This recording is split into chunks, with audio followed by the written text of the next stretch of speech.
மூலக்கூறு நிறைனா நேற்று பார்த்தோம். Yes, sir. இந்த மோல் வரைக்கும் நேற்று பார்த்தோம் இல்லையா? Yes, sir.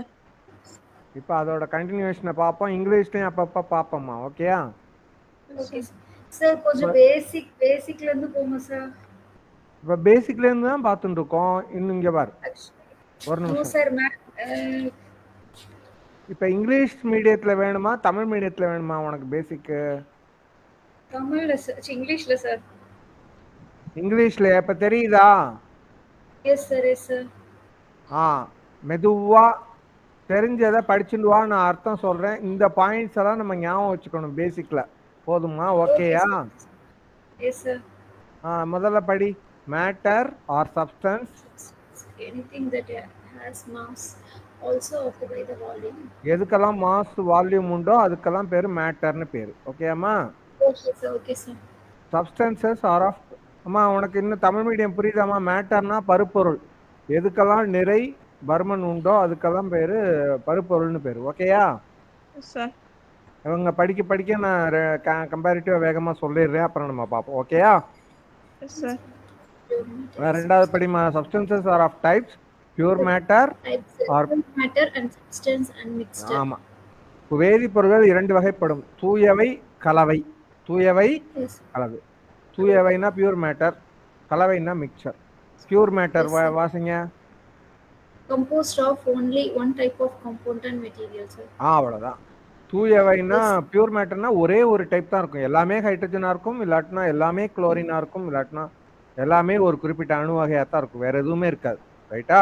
S sir, yes sir. So தூய பருப்பொருள்னா ஒரே ஒரு விதமான பருப்பொருள் மட்டுமே உண்டு. ஓகேயா? Yes sir. பியூர் அடுத்தது pure matter can be elements or components. So தூய பருப்பொருளானது தனிமமாகவோ சேர்மமாகவோ இருக்கலாம். எலிமெண்ட்ஸ்னா தனிமம், காம்பவுண்ட்ஸ்னா சேர்மம். ஓகேயா? Yes sir. அடுத்தது எலிமெண்ட்டுக்கு definition. contains only one type of matter or atom or molecules.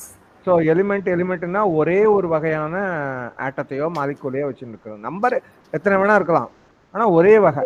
நெல்லுனா எத்தனை நெல் வேணா இருக்கலாம், ஆனால் ஒரு நெல் மட்டும்தான். அதில் சோளம் இல்லாட்டினா பதறு இதெல்லாம் கலந்துடக்கூடாது. ஓகேயா? எலிமெண்ட் ஒரே ஒரு தனிமங்கிறது ஒரே ஒரு வகையான பருப்பொருள். அது அணுவாகவோ மூலக்கூறாகவோ இருக்கலாம். அப்ப மூலக்கூறுனா என்ன? மாலிகூல் என்ன போட்டிருக்கு? group of atoms. ஸோ ஒரு மாலிகூல்னா அதுல எத்தனை ஆட்டம்ஸ் இருக்கோ அதுக்கு பேர் தான் ஆட்டம்ஸ் எல்லாம் சேர்ந்தது தான் மாலிகூல். ஓகேயா? அணுக்கள்லாம் சேர்ந்தது தான் மூலக்கூறு. அடுத்தது நேற்று ஒன்று பார்த்தோமே, அது என்ன? அட்டாமிசிட்டி. சரிங்களா? அட்டாமிசிட்டின்னா என்ன போட்டு அதை போர்டில் போட்டுக்கு ஞாபகம் வச்சுக்கணும். இப்போ எல்லாமே ஞாபகம் வச்சுக்கணும், இது கண்டிப்பாக ஞாபகம் வச்சுக்கணும். அட்டாமிசிட்டினா number of atoms in a molecule. இன்னொரு தமிழ் மீடியத்தில் அட்டாமிசிட்டிக்கு பேர் அணுக்கட்டு எண்மா. ஓகேயா? அணுக்கட்டு எண்ணா ஒரு மூலக்கூறில் உள்ள அணுக்களின் எண்ணிக்கை. இப்போ அதில் பார்த்தீங்கன்னா ஹைட்ரஜனுக்கு 2, கார்பன் மோனாக்சைட்லையும் ஒரு கார்பன் அணு ஒரு ஆக்சிஜன் அணு 2, ஓசோன்ல 3, கார்பன் டை ஆக்சைட்லையும் 3, ஒரு கார்பன் 2 ஆக்சிஜன் 2ஐயும் கூட்டினா 3. ஓகேயா? இப்போ குளுக்கோஸுக்கு ஃபார்முலா யாராவது தெரியுமா? C6H12O6 படிச்சிருக்கோமா? அப்ப கார்பன் 6 கார்பன் இருக்கு, 12 ஹைட்ரஜன் இருக்கு, 6 ஆக்சிஜன் இருக்கு.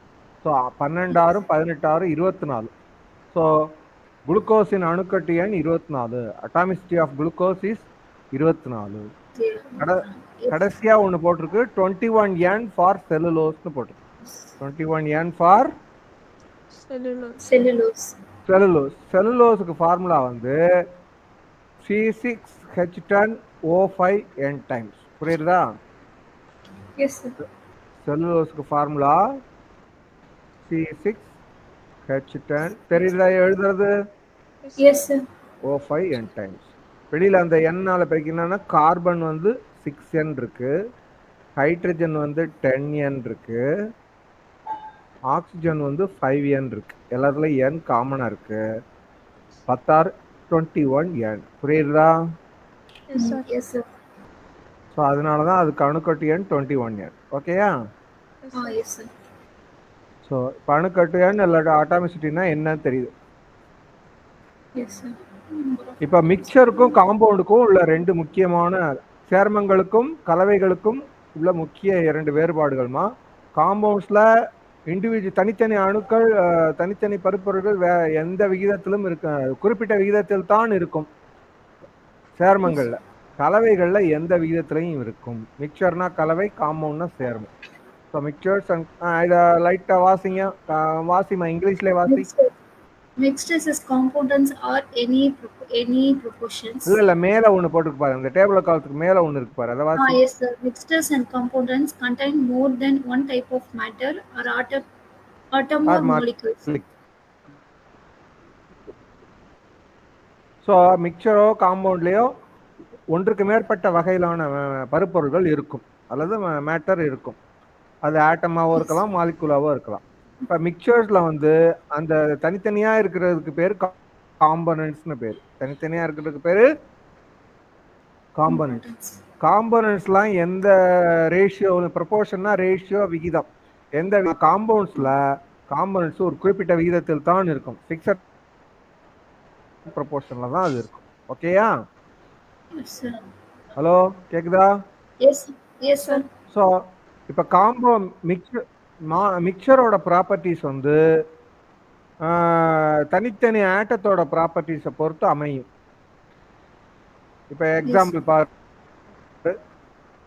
ஏருங்கிறது ஒரு மிக்சர். அதுல நைட்ரஜனும் இருக்கு, ஆக்சிஜனும் இருக்கு இல்லையா?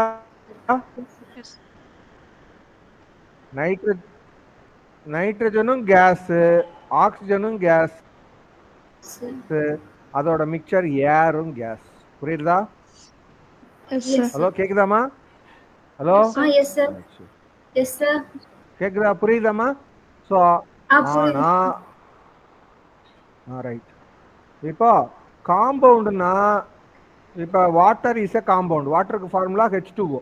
அதில் ஹைட்ரஜனும் இருக்கு, ஆக்சிஜனும் இருக்கு. தனியாக பார்த்தா ஹைட்ரஜன் வாயு, ஆக்சிஜன் வாயு, அது சேர்ந்து வரக்கூடிய H2Oங்கிறது நீரா இருக்கலாம், பனிக்கட்டியா இருக்கலாம், நீராவியா இருக்கலாம்.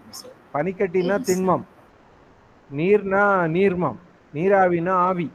ஸோ எது வேணா இருக்கும், எப்படி வேணா இருக்கும், அதை பொறுத்து அமையாது. புரியுதா? இப்ப கெமிக்கல் ரியாக்ஷன்னா ஒரு டைப் ஆஃப் மேட்டர் இன்னொரு டைப் ஆஃப் மேட்டரா மாறுறதுக்கு பேர் தான் கெமிக்கல் ரியாக்ஷன். ஒரு விதமான பருப்பொருள் வேறு விதமான பருப்பொருளாக மாறுவதற்கு பேர் வேதிவினை. ஸோ வினைக்கு முன்னாடி அதுக்கு பேர் வினைபடு பொருள், வினைக்கு அப்புறம் அதுக்கு பேர் விளைபொருள். ஓகேயா? இப்ப laws of chemical combination 3 laws இருக்கு. முதல்ல இது 2 பேருமே படிச்சுதான் ஆகணும். கொஞ்சம் வேகமா போவோம், அப்பதான் உனக்கு அந்த சந்தேகம் போகும். பேசிக்ஸ் நேத்துக்கு பேசிக்ஸ் கொஞ்சம் புரியாத மாதிரி இருக்கு சார். இப்ப இன்னைக்கு முடிச்சுட்டு போனா தரவா இருக்கணும். ஓகேயா? ஆக்சுவலி ஸ்கூல் முடிச்சு ரொம்ப நாள் ஆச்சு சார். அது ஒண்ணு அந்த காரணமே நான் கேட்கல, அதெல்லாம் வழக்கமா வர்றதுதான். நீ ஏன்னே சொல்ல வேண்டாம், நீ கவலையே படாத. இப்ப உள்ளதுக்கு பாரு, அவ்வளவுதான். ரைட்டா? அதனால ஒன்றும் கவலையே இல்லை. இப்போ இனிமே தெரிஞ்சுக்கணும். ஏன் சொன்னேன்னு நான் கேட்கவே இல்லை, நான் எக்ஸ்பிளனேஷன் தான் கொடுத்துருக்கேன். ஓகேயா? Law of conservation of mass Tamil மீடியத்துலையும் சொல்றேன். ஸோ மாஸை வந்து கிரியேட் பண்ணவும் முடியாது, டெஸ்ட்ராய் பண்ணவும் முடியாது. ஒரு டைப் ஆஃப் மாஸை இன்னொரு டைப் ஆஃப் மாஸா மாற்றலாம். அதுக்கு பேர் தான் ரியாக்டன்ட்டு ப்ராடக்ட்னு பேர். ஸோ கெமிக்கல் ரியாக்ஷன் போது டோட்டல் மாஸ் ஆஃப் ரியாக்டன்ட்டும் டோட்டல் மாஸ் ஆஃப் ப்ராடக்ட்டும் சேமாக இருக்கும். புரியுதா? இப்போ டோட்டல் சிக்மானா total sum of the reactant masses is equal to sum of the product masses. இப்போ ஒரே இதுதான். இதில் வந்து கார்பன் எக்ஸாம்பிள் சொல்லிருக்கு. கார்பனும் ஆக்சிஜனும் சேர்ந்து கார்பன் டை ஆக்சைடு.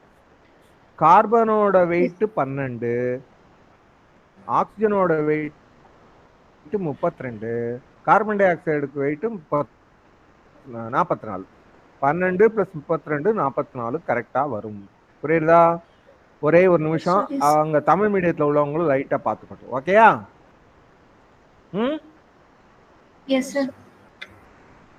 ஹலோ, இன்னும் இருக்கியாம்மா?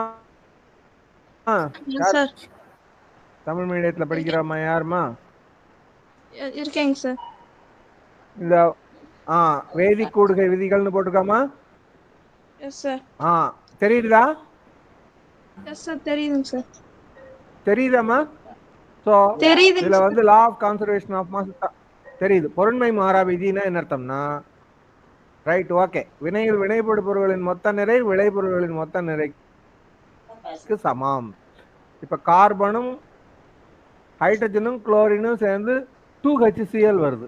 ஹைட்ரஜனோட அணு எடை 2, குளோரினோட அணு எடை 2 × 35.5 3.5 போட்டுக்கு தப்பு. ஓகேயா? Yes sir. 2 × 35.5 71 73, அங்க பார்த்தாலும் 73 வரும். புரியுதா? இது first yes law. Sir. Yes ரெண்டாவது இது law of conservation of mass.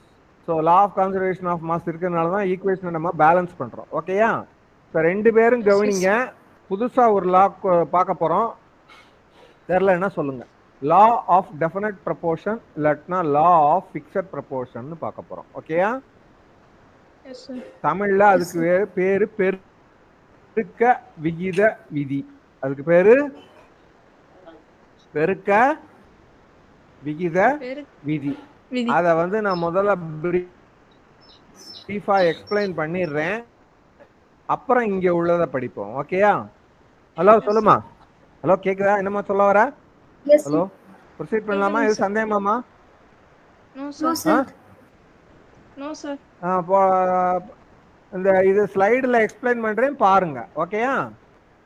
S sir. Okay sir. இப்ப நான் என்ன எழுதுறேனோ நீங்க 2 பேரும் அதை வாசிங்க. ஓகேயா?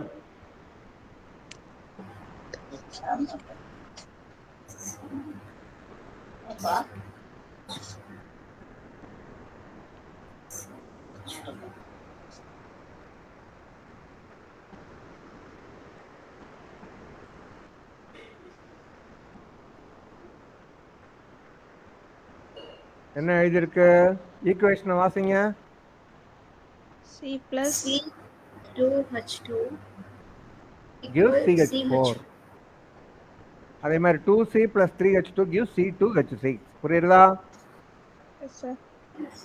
3C plus 4. ஸோ இது மூணுமே கார்பனையும் ஹைட்ரஜனையும் உள்ள சேர்மங்கள் தான், காம்பவுண்ட்ஸ் தான்.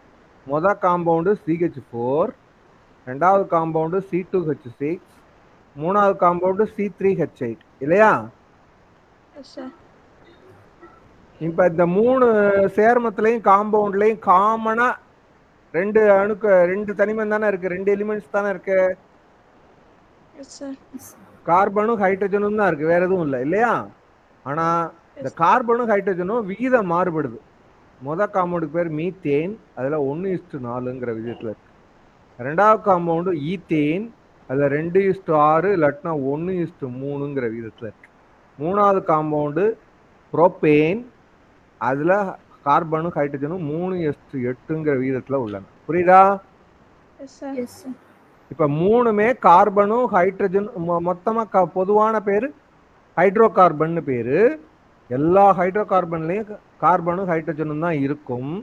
ஆனா ஒவ்வொன்றிலையும் இதுக்கு பேர் தான் பெருக்க விகித விதி. 2 தனிமங்கள் உள்ள எண்ணற்ற சேர்மங்கள், compounds containing 2 types of atoms but more than 2 compounds, 2 or 3 compounds. புரியுதா? அப்படி உள்ளதுல ஒவ்வொன்றும் ஒரு குறிப்பிட்ட ரேஷியோல தான் இருக்கும். 1:4, 2 1:3, 3:1 அப்படிதான். ஏன் சார் நீங்க எப்படி எல்லாம் சொல்றீங்கன்னா, நான் சும்மா 1:2ன்னு ஏதாவது சொல்றேன், 1:5ன்னு சொல்றேன் அப்படின்னு சொன்னா அந்த மாதிரி காம்பவுண்டே கிடையாது. இது காம்பவுண்டே கிடையாது. CH2 CH5 அப்படிங்கிற காம்பவுண்டே கிடையாது. புரியுதா நான் சொல்றது? S sir. Yes sir. குறிப்பிட்ட விகிதத்தில் தான் இருக்கும். அதை சொல்றதுதான் பெருக்க விகித விதி. அதை சொல்றதுதான். ஸோ நான் இப்ப வந்து பெருக்க விகித விதியை எக்ஸ்பிளைன் பண்ணிட்டேன். இன்னொரு யாருமா, பிரியாவா? யாரு தமிழ் மீடியத்துல எழுதுறீங்க? அபிங் சார். அபி, சாரி. நீ வந்து பெருக்க விகித விதியை தமிழ்ல வாசிமா. இன்னொரு இங்கிலீஷ்ல எழுத போறவங்க அவங்க இங்கிலீஷ்ல வாசிப்பாங்க. ஓகேயா? நீ தமிழ்ல வாசி. 2 தனிமங்கள் A மற்றும் E இணைந்து 2 அல்லது அதற்கு மேற்பட்ட சேர்மங்களை உருவாக்கும் போது ஒவ்வொரு சேர்மத்திலும் தனிம அணுக்கள் குறிப்பிட்ட விகிதத்திலேயே உள்ளன. அவ்வளவுதான். இப்ப நான் சொன்னதை தான் ஒரு ஸ்டேட்மெண்டா சொல்லியிருக்காங்க. நான் வந்து ஹைட்ரோ கார்பனை சொன்னேன், இங்க நைட்ரஜனையும் ஆக்சிஜனையும் வச்சு சொல்லியிருக்கு இல்லையா? Yes, sir. So, என்னென்ன சேர்மங்கள்? N2O, NO, NO2, N2O4, N2O5 இல்லையா? Yes, sir. எல்லாத்துலயுமே நைட்ரஜனும் ஆக்சிஜனும் தான் இருக்கு. சேர்மத்துல 2:1, ரெண்டாவது சேர்மத்துல 1:1, மூணாவது சேர்மத்துல 1:2. ஸோ இது எல்லாமே நைட்ரஜனும் ஆக்சிஜனும் உள்ள ஒன்றுக்கு மேற்பட்ட சேர்மங்கள். ஆனால் தனிக்கு குறிப்பிட்ட விகிதத்துல தான் இருக்கும். 1:2, 1:4. அப்போ 1:3ன்னு ஒரு காம்பவுண்டு கிடையவே கிடையாது. NO3 அப்படின்னு ஒரு காம்பவுண்டு கிடையவே கிடையாது. புரியுதா நான் சொல்றது? Yes, sir. அதுக்கு பேர் தான் பெருக்க விகித விதி. நான் உனக்கு பெருக்க விகித விதினா இப்ப தெரியுதாமா? Yes, sir. இன்னொரு உன் பேர் என்னமா? இங்கிலீஷ் மீடியத்துல பவித்ரா சார். பவித்ரா. குட். பவித்ரா 2 பேரை முதல்ல நல்லா தெரிஞ்சுக்க. பவித்ரா இங்கிலீஷ் மீடியத்துல எழுத போறீங்க, அங்க இருக்க தமிழ் மீடியமா? Right, okay. சரி, இப்போ நீ இங்கிலீஷ் மீடியத்துல அந்த பெருக்க விகிதம் லா ஆஃப் மல்டிபிள் ப்ரொபோர்ஷன் வாசி. If two elements A and G chemically combine to give two or more than two products, each of the product will have component atoms in the fixed or defined ratio. இப்ப கார்பனும் இப்ப நம்ம பார்த்த எக்ஸாம்பிள தான் இங்க போட்டிருக்கு. கார்பனும் ஹைட்ரஜனும் சேர்ந்து hydro கார்பன்ற காம்பவுண்ட கொடுக்குது. Hydro கார்பன்ல நிறைய ஃபார்முலா இருக்கு. ஆல்கேன்ஸ், ஆல்கீன்ஸ், ஆல்கைன்ஸ் இல்லையா? ஆல்கேன்ஸுக்கு ஃபார்முலா CnH2n+2, ஆல்கீன்ஸுக்கு ஃபார்முலா CnH2n, ஆல்கைன்ஸுக்கு ஃபார்முலா CnH2n-2. எல்லாத்துலயுமே கார்பனும் ஹைட்ரஜனும் தான் இருக்கு. ஆனா ரேஷியோ மாறி இருக்கு. n×2n+2 இல்லாட்டினா n:2n. புரியுதா? n:2n-1 அப்படின்னு மாறிண்டே இருக்கும். அதுக்கு பேர் தான் லா ஆஃப் மல்டிபிள் ப்ரொபோர்ஷன் பேரு. ஓகேயா? இப்போ நீ மூணாவது பெருக்க விகித விதி பார்த்துட்டோம். அதுக்கு மேல தலைகீழ் விகித விதியை படி. அதுக்கப்புறம் அவங்க பார்ப்பாங்க, நம்ம வேகமா பார்ப்போம். சொல்லு. 2 தனிமங்கள் A மற்றும் E இணைந்து சேர்மத்தை உருவாக்குகின்றன. 2 தனிமங்கள் A மற்றும் G இணைந்து சேர்மத்தை உருவாக்குகின்றன எனில் தனிமங்கள் E மற்றும் G இணைந்து சேர்மத்தை உருவாக்குகின்றன.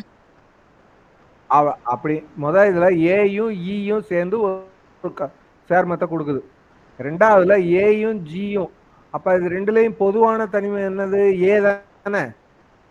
இதுல ஏயும் ஈயும் சேர்ந்து கொடுக்குதுமா? புரியுதா என்ன சொல்றது? ரெண்டாவதுல இல்லாட்டினா இன்னும் இப்படி எழுதி காமிக்க பாரு.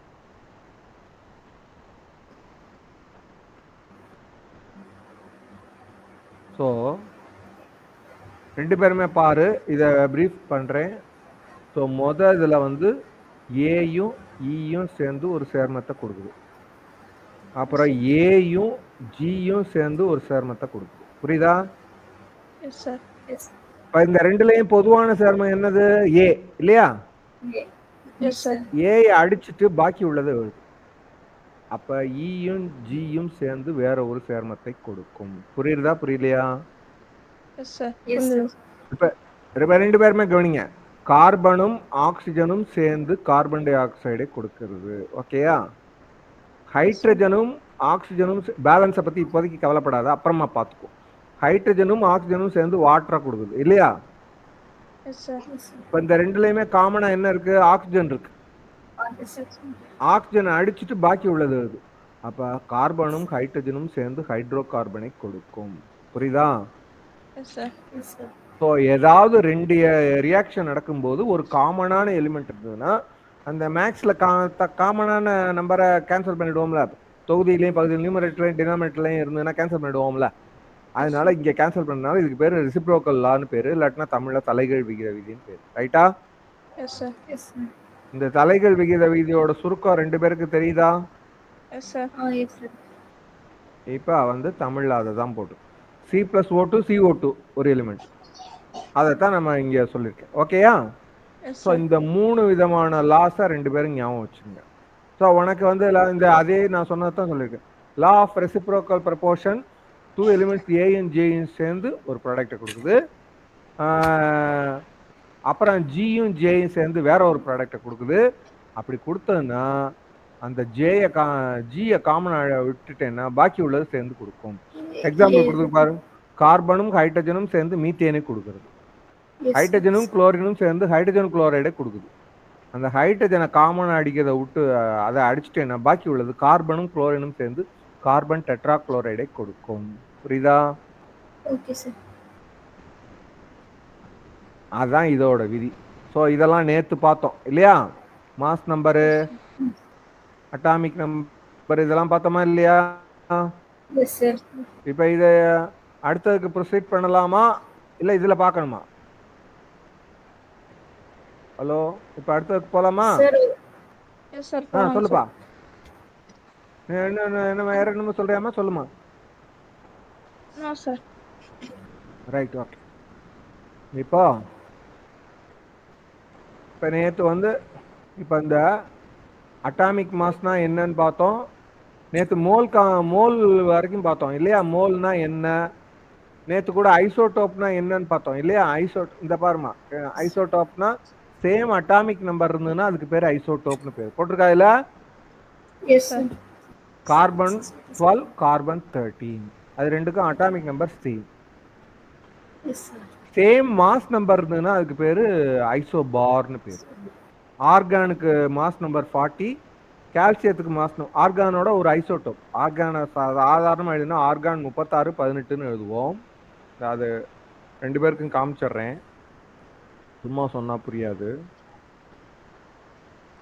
இந்த மூணையும் எடுத்து காமிக்கிறேன், அந்த மூணுக்கும் உள்ள எக்ஸாம்பிளா காமிக்கிறேன்.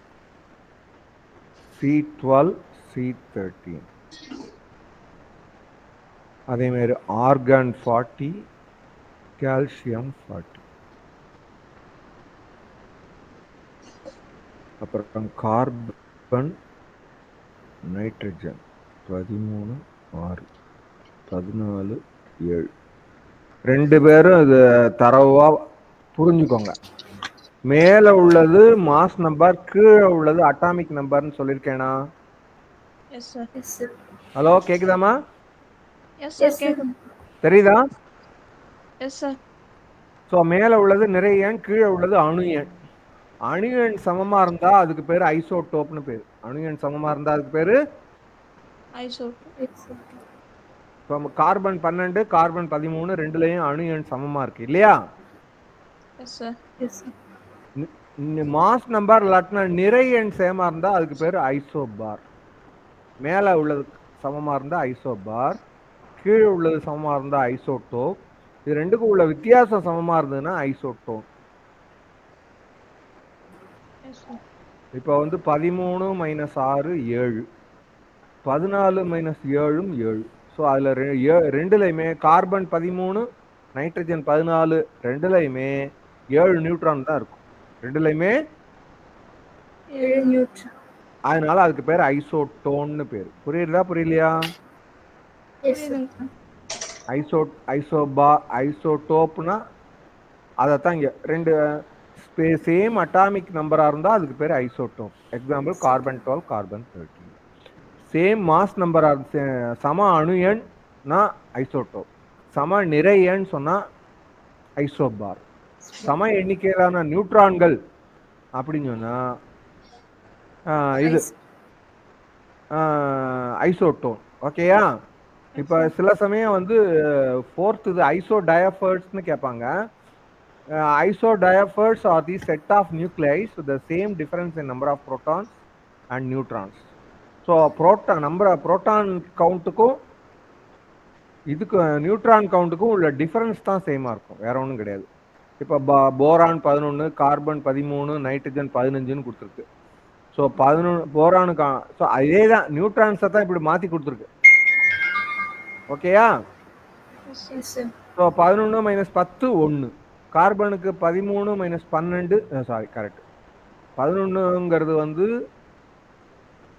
மொத்த உட்கருத்துகளின் எண்ணிக்கை, 10ங்கிறது இயல்பான உட்கருத்துகள். ஸோ நார்மல் நியூக்ளியேட்டட் அதிகமான உள்ளது. ஸோ 11 - 10. வழக்கமாக mass number of boron is 10, வழக்கமாக கார்பனோட மாஸ் நம்பர் 12, வழக்கமாக நைட்ரஜனோட மாஸ் நம்பர் 14. அந்த அதெல்லாம் டிஃபரன்ஸ் பார்த்தீங்கன்னா ஐசோடோப்ல வேற மாதிரி இருந்தா அது மாதிரி இதுக்கு பேரு ஐசோ டயாஃபர்ஸ்னு பேரு. அதுக்கு பேரு ஐசோ டயாஃபர்ஸ். அதுக்கப்புறமா இதை பார்ப்போம். நேத்து மாலிகுலர் வெயிட்னா என்ன, அந்த மாலிகுலர் வெயிட்டை எப்படி கால்குலேட் பண்றதுன்னு பார்த்தோமா. Yes, sir. அடுத்தது உங்களுக்கு புக்கு கணக்குல அடிக்கடி கேட்பாங்க, ஐசோடோப்போட சதவீதத்தை கொடுத்துட்டு அதோட ஆவரேஜ் அட்டாமிக் மாஸை கண்டுபிடி, சராசரி அணு நிறையை கண்டுபிடி அப்படின்னு கேட்பாங்க. அதுக்கு இந்த ஃபார்முலா யூஸ் பண்ணணும். Average atomic mass equal to sigma M I X I divided by sigma X I. சிக்மானாலே சம்மு, எத்தனை ஐசோடோப் இருக்கோ அது வரைக்கும் எழுதணும். 3 ஐசோடோப் இருந்ததுன்னா 3 டேர்ம் எழுதணும், 2 ஐசோடோப் இருந்ததுன்னா 2 டேர்ம் எழுதணும்.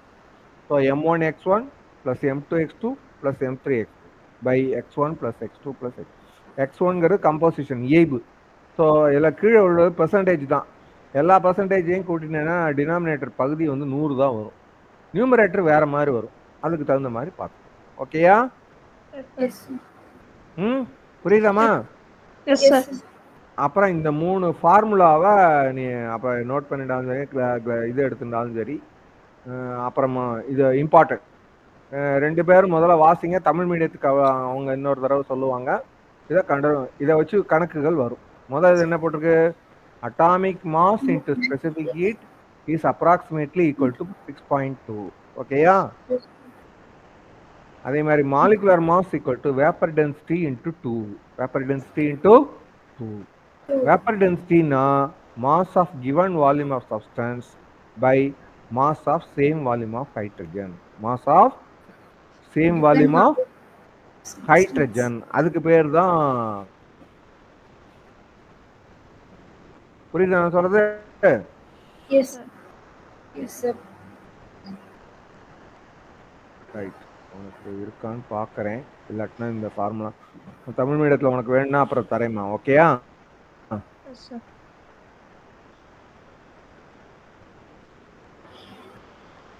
வேற எங்கேயோ போகுது, என்னால் இது இல்லை. ஸோ உனக்கு தமிழ் இதில் தமிழில் சொல்கிறேன், நீ ஞாபகம் வச்சுக்கோ. ஓகேயா? நான் சொல்கிற அணு நிறை இன்ட்டு வெப்ப ஏற்பு திறன் இஸ் ஈக்குவல் டு 6.2. ஓகேயா? ஸ்பெசிபிக் ஹீட்னா வெப்ப ஏற்பு திறன். ஓகேம்மா? அதே மாதிரி மூலக்கூறு நிறை இஸ் ஈக்குவல் டு ஆவி அடர்த்தி இன்ட்டு 2. மூலக்கூறு நிறை இஸ் ஈக்குவல் டு ஆவி அடர்த்தி into 2.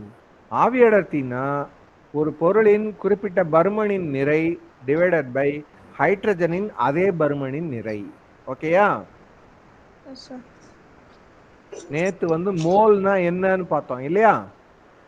Yes, sir. Yes, sir. So அந்தந்த அட்டாமிக் வெயிட்டையோ அந்தந்த மாலிகுலர் வெயிட்டையோ அப்படியே எடுத்துட்டா அதுக்கு பேர் ஒரு மோல்னு நேத்து பார்த்தோமா இல்லையா?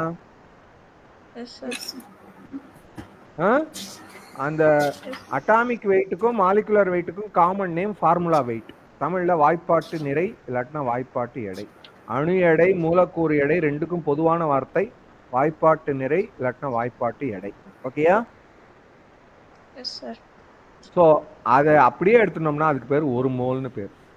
இப்போ இங்கிலீஷ் மீடியத்தில் ரெக்வயர் பண்ணுறவங்க முதல் சென்டென்ஸை வாசிமா, அது இம்பார்ட்டன்ட், நான் தமிழில் சொல்லுவேன். ஓகேயா? Yes, sir. ம். Mole equal to G atom அதை விட்டுரு, அது equal to வேண்டாம். G. அதுக்கு அடுத்ததை படி. 1 mole of any substance, solid or liquid or gas or molecule or atom or atomic particle contains 6.023 into 10 cube 23 Avogadro number of respective particles. அவ்வளோதான். அது கேஸாக இருந்தாலும் சரி, லிக்விடாக இருந்தாலும் சரி, ஆட்டமாக இருந்தாலும் சரி, சப்அட்டாமிக் பார்ட்டிகலாக இருந்தாலும் சரி, அதில் 1 மோல் சொன்னால் 6.02 into 10 power 23ன்னு போட்டிருக்கு. ஓகேயா? Yes, sir. ஸோ அதுக்கு பேர் அவகட்ரா நம்பர்னு பேர். பார்ட்டிகல்ஸ் வந்து மாலிகுலாவோ ஆட்டமாவோ சப்அட்டாமிக் பார்ட்டிகலாவோ சாலிடாவோ லிக்விடாவோ கேஸாவோ இருக்கலாம் இல்லையாமா? Yes, sir. உனக்கு வந்து எந்த ஒரு பொருளின் ஒரு மோலிலும் 6.023 into 10 power 6.023 into 1023 அடுக்கு துகள்கள் உள்ளன. ஓகேயாமா? Yes, sir. அந்த துகள்கள் வந்து அணுக்களாகவோ மூலக்கூறுகளாகவோ அணு உட்துகளாகவோ இருக்கலாம். ஓகேயா? Yes, sir. அது வரைக்கும் நம்ம பார்த்தோம். இப்போ 2 பேரும் கவனி. இங்கிலீஷ்ல உள்ளத நீ படி, தமிழ்ல நான் சொல்றேன். நம்ம எக்ஸ்பிளைன் பண்ணுவோம் எக்ஸாம்பிளோட. ரைட்டா? Yes, sir. 1 mole of any gas சொல்லுமா, அத வாசி. 1 mole of any gas at STP, standard temperature, pressure 0 degree Celsius and 1 atom pressure occupies 22 atmospheric point. Pressure. அதுக்கு பேரு அட்மாஸ்பரிக் பிரஷர். ஓகேயா? Yes, sir. ம். 22.4 liter. 22.4 லிட்டர். அப்படின்னா என்ன மீனிங்னா 2 பேரும் கவனிங்க. உனக்கு முதல்ல தமிழ்ல எழுதி போறேன், அப்புறம் 2 பேருக்கு சொல்றேன். புரியுதாமா? Yes, sir. ஸோ திட்ட வெப்பநிலை அழுத்தத்தில் எந்த ஒரு வாயுவின் திட்ட வெப்பநிலை அழுத்தத்தில் எந்த ஒரு வாயுவின் 1 மோல் equal to 22.4 லிட்டர் பருமன். புரியுதாமா? Yes sir. என்ன வாயுவா இருந்தாலும் சரி, அது 1 மோல் இருந்ததுன்னா திட்ட வெப்பநிலை. ஸோ 2 பேருமே கவனி. வெப்பநிலைங்கிறது டெம்பரேச்சர். டெம்பரேச்சருக்கு 2 important unit, degree Celsius, degree Fahrenheit, அப்புறம் கெல்வின். இந்த 3 பத்தி கேள்விப்பட்டிருக்கீங்களா 2 பேரும்? Yes, sir. ஸோ டிகிரி செல்சியஸ்ங்கிறது வந்து ஒரு இடத்தோட டெம்பரேச்சர், கிளைமேட், தட்பவெப்பநிலை, ஒரு இடத்தோட டெம்பரேச்சரை பத்தி சொல்றது தான். புரியுதா? Yes sir. Yes, sir. அங்க ஹாட்டா இருந்தது 30 டிகிரி 40 டிகிரி, வேலூர் வெயிலூர் அங்க நிறைய இருக்கு அப்படின்னு சொன்னா அதுக்கு பேரு செல்சியஸ். பாடி டெம்பரேச்சர் வந்து ஃபாரன்ஹீட். பாடி டெம்பரேச்சரை வந்து Or Fahrenheit. இப்போ வந்து நம்ம உடம்புல 100 டிகிரி காய்ச்சல் அப்படிம்போம். காய்ச்சல் நிறைய இருந்ததுன்னா 100 டிகிரி செல்சியஸ்னா தண்ணியே ஆவியாகிட்டு போயிடும், ஒண்ணுமே பண்ண முடியாது. அதுக்கு பேர் 100 டிகிரி ஃபாரன்ஹீட். புரியுதா? Yes sir. Yes, sir. Body டெம்பரேச்சர்னா ஃபாரன்ஹீட் ஸ்கேல், கிளைமேட் டெம்பரேச்சர்னா செல்சியஸ் ஸ்கேல். தட்பவெப்பநிலை வேணும்னு சொன்னா செல்சியஸ், உடல் வெப்பநிலை வேணும்னு சொன்னா ஃபாரன்ஹீட், லேப் டெம்பரேச்சர் ஆய்வக வெப்பநிலை வேணும்னா கெல்வின், ஆய்வக வெப்பநிலை வேணும்னா கேள்வி. கெல்வின். கெல்வினுக்கு டிகிரி போடப்படாது. ஓகேயா? Yes sir. 2 பேருமே கொஞ்சம் ஞாபகம் வச்சுங்க. இது அடிக்கடி சில சமயம் கேட்பாங்க. இப்ப புதுசா சொல்றேன், 2 பேருமே நல்லா ஞாபகம் வச்சுங்க. செல்சியஸுக்கும் ஃபாரன்ஹீட்டுக்கும் உள்ள relation F is equal to 9/5C plus 32 அப்படின்னு கொடுப்பாங்க. அந்த படிச்சுக்கணும். ஓகேயா? ஸோ செல்சியஸை ஃபாரன்ஹீட்டா மாற்ற வரும்போது நான் ஒரு சின்ன கணக்கு கொடுக்குறேன், நம்ம 2 சால்வ் பண்ணுவோம். ஓகேயா? Yes sir. Yes. தமிழ்ல எழுதிடுறேன். எந்த வெப்பநிலையில் செல்சியஸும் ஃபாரன்ஹீட்டும் சமமாக இருக்கும்? 40, 0, -40, எதுவும் இல்லை அப்படின்னு நான் சாய்ஸ் கொடுத்துருக்கேன். ஓகேயா? Yes sir. Yes. எந்த வெப்பநிலையில் செல்சியஸும் ஃபாரன்ஹீட்டும் சமமாக இருக்கும்னு போட்டுருக்கு. அப்ப அந்த வெப்பநிலை நமக்கு தெரியாது இல்லையா? Yes Yes, sir. sir. அதை எக்ஸ்ன்னு வச்சுக்க. அத எக்ஸ். X. எக்ஸ்ன்னு வச்சுட்டு ஈக்குவேஷன் எழுதி சால்வ் பண்ணிட வேண்டியதுதான். இப்போ முதல்ல ஃபார்முலாவை எழுது. F is equal to 9/5C. C. 2 சமம்னா Fக்கும் X போடணும், சிக்கும் எக்ஸ் போடணும். ஓகேயா? Yes sir. இப்போ x is equal to 9/5x plus 32. 9/5x plus x எடுத்த சைடு வந்துச்சுன்னா -x, 32 இந்த பக்கம் வந்துச்சுன்னா -32. இது 2 பேருக்கு யாருக்காவது சந்தேகம் இருக்கா? No sir. No, sir.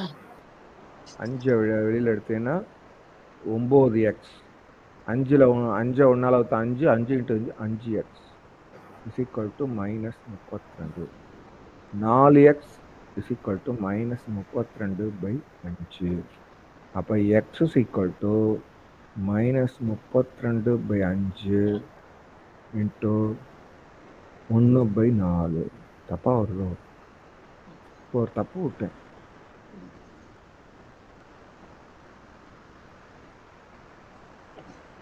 So இரு டிஸ்கார்ட் போட்டேன். ஸோ இப்போ என்ன பார்த்தோம்,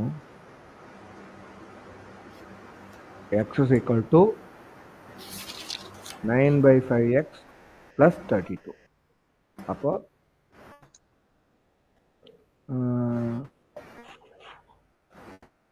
9x/5 minus 5x/5 is equal to minus 32.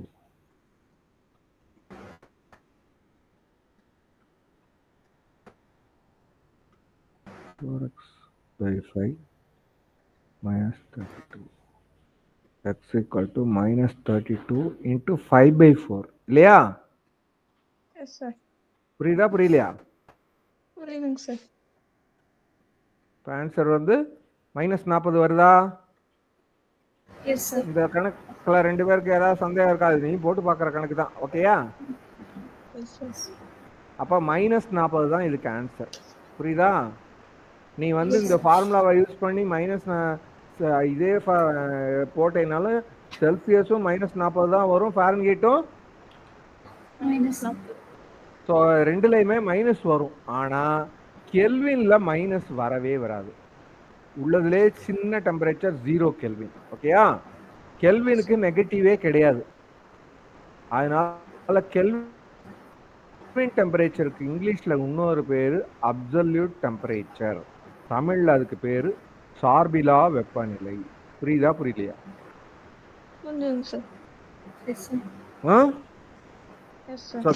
செல்சியஸும் இதுக்கும் சார்பிலா வெப்பநிலை கிடையாது. ஏன்னா ரெண்டுக்குமே மைனஸ் உண்டு. ரெண்டுக்குமே என்ன மைனஸ். ஓகேயா?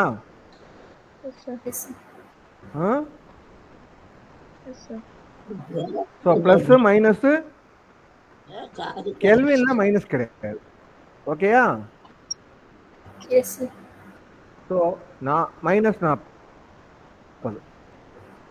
ஸோ இப்போ இத்தனை நேரம் சொல்கிறேன். இப்போ ஸ்டாண்டர்ட் டெம்பரேச்சர் ப்ரெஷர்னா 273. ஸோ கெல்வினுக்கும் செல்சியஸுக்கும் உள்ள ரிலேஷன் படிச்சுக்கோங்க, உங்களுக்கு தெரியும். செல்சியஸோட 273 கூட்டினோம்னா கெல்வின். ஓகேயா? இது யார் அது? ஹலோ சார், கேக்குதுங்க சார். சரி, ஓகே, புரியுதம்மா? செல்சியஸோட 273 கூட்டினா கெல்வின். ஓகேயா? Yes sir.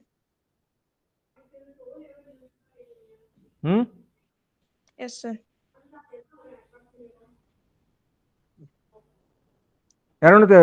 So standard temperature ப்ரெஷர்னா 273 கெல்வின், இல்லாட்டினா 0 டிகிரி செல்சியஸ். அது டெம்பரேச்சர்.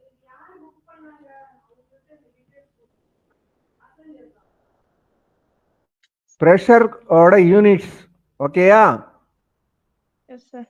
ப்ரெஷருக்கு நிறைய யூனிட்ஸ் இருக்கு. நியூட்டன் பெர் மீட்டர் ஸ்கொயர்னு ஒரு யூனிட்டு, அட்மாஸ்பியர்னு ஒரு யூனிட்டு. ஸோ இது 1 அட்மாஸ்பியர்னு ஞாபகம் வச்சுங்க. தமிழ்ல வளிமண்டல அழுத்தம் சொல்லுவாங்க. ஓகேயா? Yes sir. ஒரு வளிமண்டல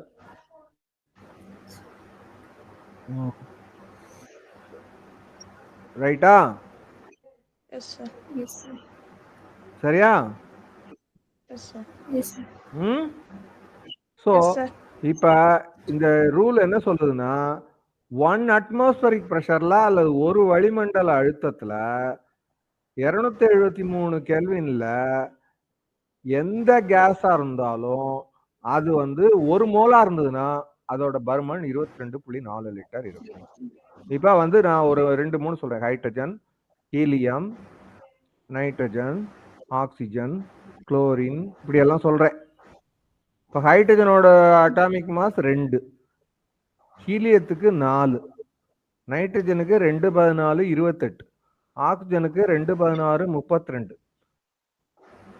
குளோரினுக்கு 235.571. இந்த மாதிரி நான் 4 எழுதுங்களா? யாருக்காவது சந்தேகம் இருக்கா? No sir. புரியுதா புரியலையா? Yes sir. Yes, sir. Hello, yes sir, புரியுது சார். ஓகேயா? ஹலோ, கேக்குதாமா? கேக்குதுங்க sir. Any doubt? No sir. No, so இதுல வந்து 2 கிராம் ஹைட்ரஜனோ, 4 கிராம் ஹீலியமோ, 28 கிராம் நைட்ரஜனோ, 32 கிராம் ஆக்சிஜனோ, 71 கிராம் குளோரினோ, எல்லாத்துக்கும் பேரு 1 மோல்னு பேரு. எல்லாத்துக்கும் பேரு ஒரு மோல். ஒரு mole. கேட்கலையா? ஒரு மோல் கேக்குது சார். sir. ஒரு mole, sir. என்ன நோன்னு சொல்றீங்கன்னு தெரியலையே. ஹலோ, Hello sir, கேக்குது sir. என்னம்மா தெரியலையா? கேட்கலையா? கேக்குது sir. 1 மோல். ஸோ எல்லாத்துக்குமே 1 மோல் தான் பேரு. ஸோ இது எல்லாமே ரைட், ஓகே. இது எல்லாமே எஸ்டிபியில் 22.4 லிட்டர். Right, okay. 22.4 லிட்டர் இருக்கும். 22.4 லிட்டர் இருக்கும். அதுதான் இவன் மோலார் வால்யூம்னு பேர். புரியுதா புரியலையா? Yes. புரியுதுங்க சார். இப்போ அதுதான் இங்க கொடுத்துருக்கு. 1 mole of any gas at STP. அது வந்து Sir, screen தெரியல sir. இதையே மாத்தி சொன்னோம்னா எஸ்டிபியில் 1 மோல்ல நம்ம ஏற்கனவே 6.023 × 10^23 பார்ட்டிகல்ஸ் இருக்கும் படிச்சுக்கோமா இல்லையா? Yes sir. Yes sir. ஒரு நிமிஷம்.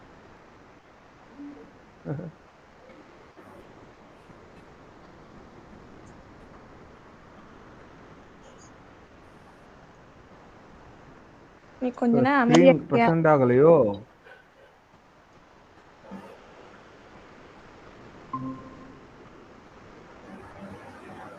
இப்ப தெரியுதம்மா? Yes yes sir. Sir. Screen தெரியல sir. ஹலோ, Sir, screen இல்லைங்க sir. ஸ்கிரீன் தெரியலையா? Yes sir. இப்ப தெரியுது sir.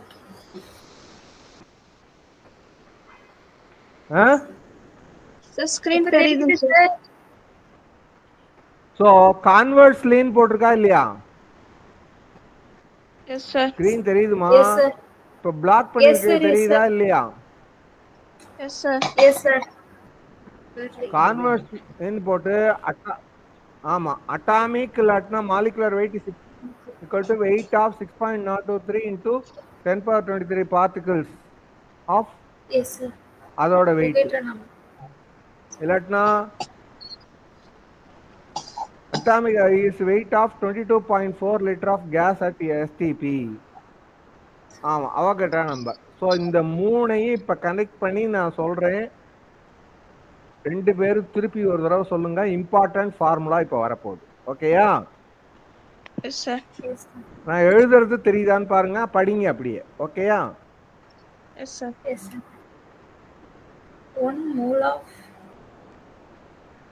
any gas at STP 22.4 liter equal At 6. STP STP 6.23 into 4 10 liter. equal. Yes sir. 6.023 Into 10 power 23 10 power particles. 23 particles. சரியா? Yes sir. Yes sir. தமிழ்ல திட்ட வெப்பநிலை அழுத்தத்தில் எந்த வாயுவின் 1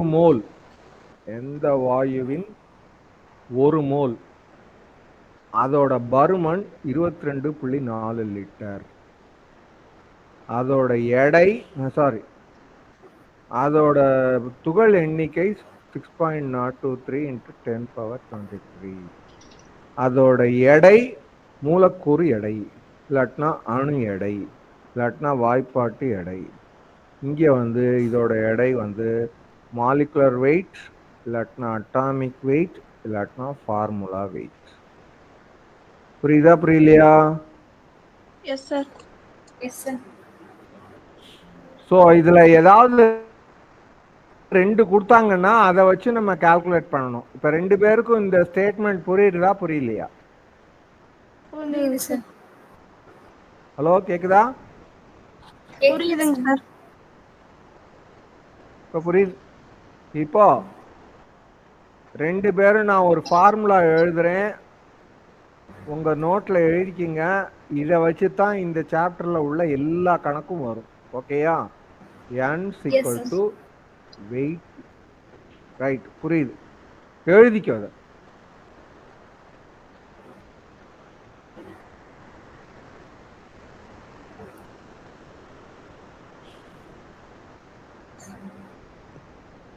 இப்போ என்னங்கிறது நம்பர் ஆஃப் மோல், மோல் எண்ணிக்கை. என்னங்கிறது மோல் எண்ணிக்கை. வெயிட் எடை, வாய்ப்பாட்டு நிறை, வாய்ப்பாட்டு எடை. என்னன்னா துகள் எண்ணிக்கை, இது அவகட்ரா எண்ணிக்கை.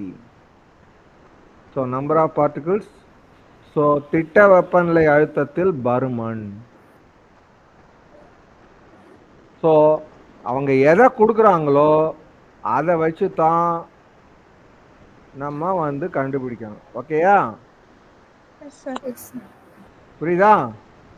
S sir. ரெண்டு பேருக்கு இந்த ஃபார்முலா தெரியுதாமா? Yes Yes, sir. sir. So n is equal to weight by formula weight.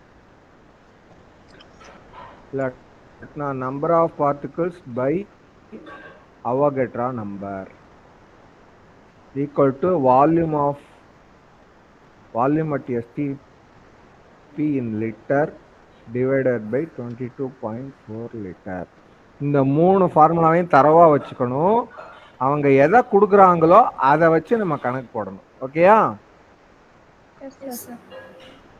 அடுத்து ஒரு ஃபார்முலா எழுதுறேன், ஞாபகம் வச்சுக்கோங்க. S sir.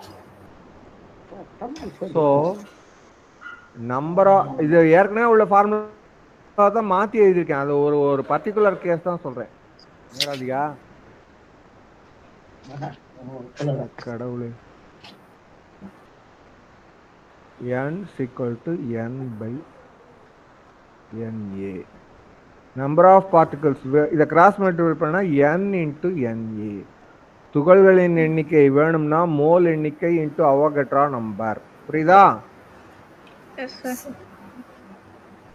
துகள் எண்ணிக்கை வேணும்னா, நம்பர் ஆஃப் பார்ட்டிகல்ஸ் வேணும்னா நம்பர் ஆஃப் மோல்ஸையும் அவகட்ரா நம்பரையும் பெருக்கணும். புரியுதா? Yes sir. Yes, sir. ஓகேயா? Yes sir. இப்போ ரெண்டு பேரும் கவுனி. ஃபார்முலாவில் இன்னைக்கு உள்ளதை முடிச்சிடணும். அந்த தாய் போகிறேன் பார்க்க. அதான் ஃபார்முலாவில் வந்து ரெண்டு விதமான ஃபார்முலா. எம்பிரிக்கல் ஃபார்முலான்னு ஒன்று, மாலிகுலர் ஃபார்முலான்னு ஒன்று.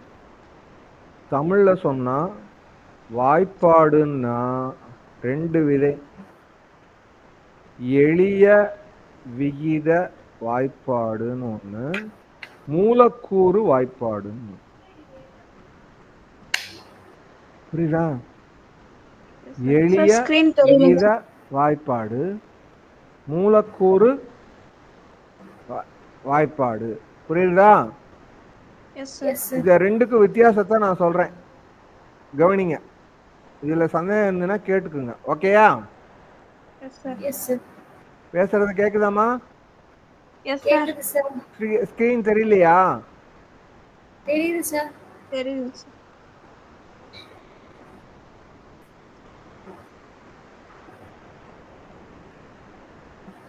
ஓகேயா? இப்ப ரெண்டு பேரும் கவனிங்க. சார் ஸ்கிரீன் தெரியல சார். குளுக்கோஸ் இங்கிலீஷ்ல எழுதினாலும் தமிழ்ல எழுதினாலும் இதுக்கு சார் ஸ்கிரீன் தெரியலைங்க சார். ஒரு நிமிஷம் இருமா.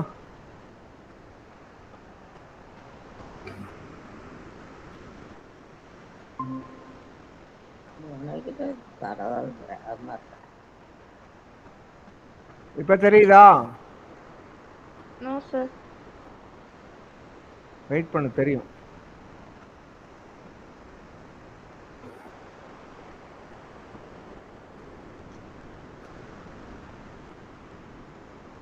இன்னும் தெரியலையா? No sir.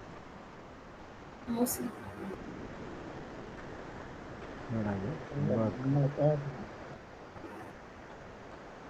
ஒரு நிமிஷம் இரு.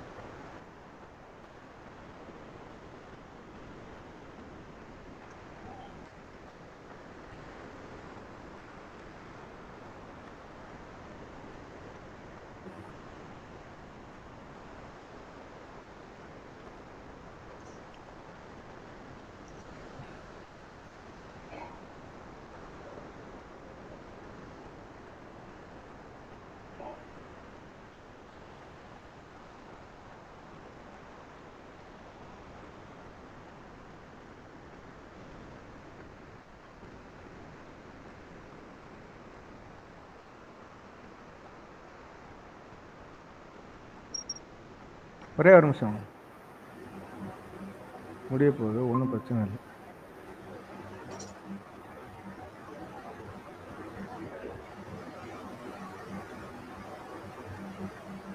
இப்ப ஸ்கிரீன் தெரியுதா தெரியலையா? தெரியுது சார். சார் என்ன எழுதியிருக்கு வாசிங்க. குளுக்கோஸோட ஃபார்முலா எழுதியிருக்கு இல்லையா? Yes, sir. ஃபார்மால்டிகைடுன்னு இன்னொரு ஆர்கானிக் கரிம சேர்மம் இருக்கு இல்லையா? அதோட ஃபார்முலா எழுதியிருக்கு HCHOன்னு இல்லையா? Yes sir. Yes, sir.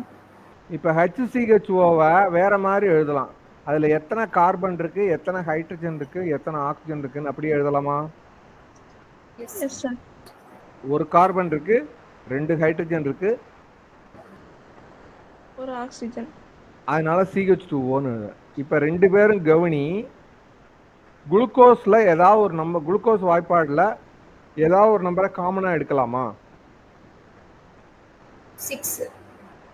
6 வெளியில எடுத்தா பாக்கி என்ன ஆகும்? இப்படி வருமா வராதா? Yes sir. வருமா? 6CH2Oன்னு வருமா? Yes Yes, sir. sir. So இப்போ CH2O ஃபார்மால்டிகைடுக்கும் அதுக்கு பேர் எம்பிரிக்கல். CH2Oங்கிறதுக்கு பேர் எம்பிரிக்கல் ஃபார்முலா. C6H12O6ங்கிறதுக்கு பேர் மாலிகுலர் ஃபார்முலா. தமிழில் CH2O எளிய விகித வாய்ப்பாடு, C6H12O6 மூலக்கூறு வாய்ப்பாடு. ஸோ சில சேர்மங்களுக்கு இப்போ ஃபார்மால்டிகைடுக்கு எளிய விகித வாய்ப்பாடு, மூலக்கூறு வாய்ப்பாடு எல்லாமே சமம். ஆனால் குளுக்கோஸுக்கு அப்படி கிடையாது. எளிய விகித வாய்ப்பாடு வேற, மூலக்கூறு வாய்ப்பாடு வேற. புரியுதா? Yes sir. இப்போ எளிய எம்பிரிக்கல் ஃபார்முலான்னா என்னன்னு தெரியுதா?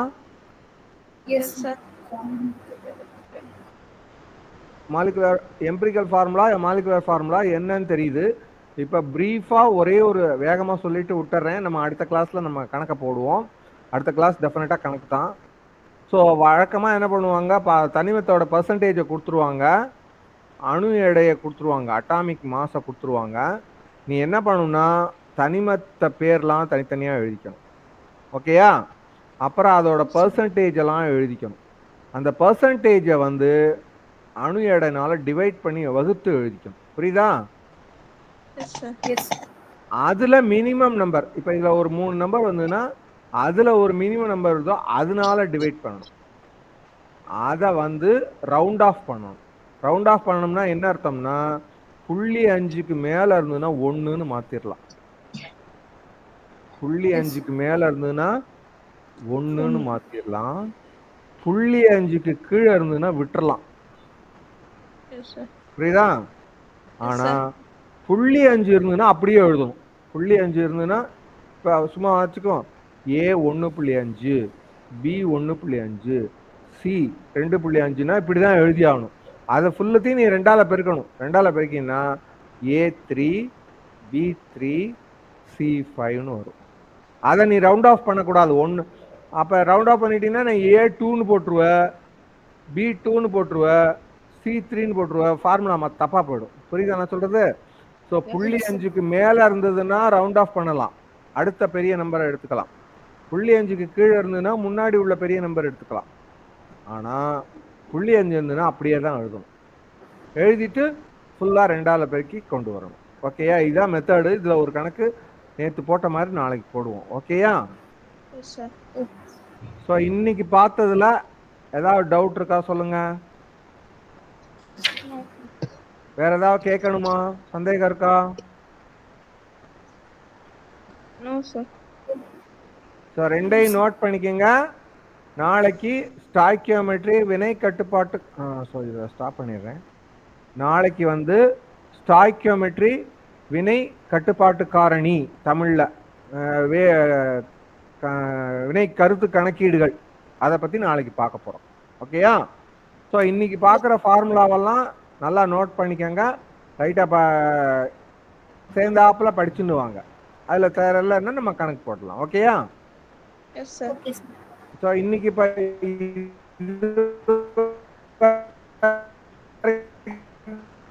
பார்த்ததுல ஏதாவது சந்தேகம் இருக்கா? No sir. ஸோ இங்க நான் ஞாபகம் வச்சுக்க வேண்டியது ஃபார்முலா 3 ஃபார்முலா ஞாபகம் வச்சுக்கணும்.